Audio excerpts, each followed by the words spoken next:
In this video, I'll show you how to set up and change your YouTube handle. This video is only for educational purposes only, so make sure you watch what I'm going to show you in this video. Now, what you need to do, you need to have the YouTube Studio app. So this is mine, so I'm going to just open it up. So if you love to set up or change your YouTube handle, what you need to do, just click on it. Click on this pen icon. You're going to be able to see the handle. So just come on here. And remember, you can only change this twice in 14 days. So you can come on here and select a preferred handle you want. So you can also come on here. Okay, you can also use your YouTube app. So this is the official YouTube app.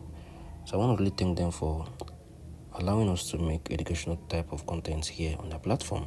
So I'm going to just open it up. I'm going to click on view channel. Click on this pen icon. I'm going to be able to see the handle option as well. So you can be able to come on here. You can be able to set it up or change it if you want. If you find this video helpful, share your thoughts below in the comment section. Thank you all for watching. I'll see you in the next video.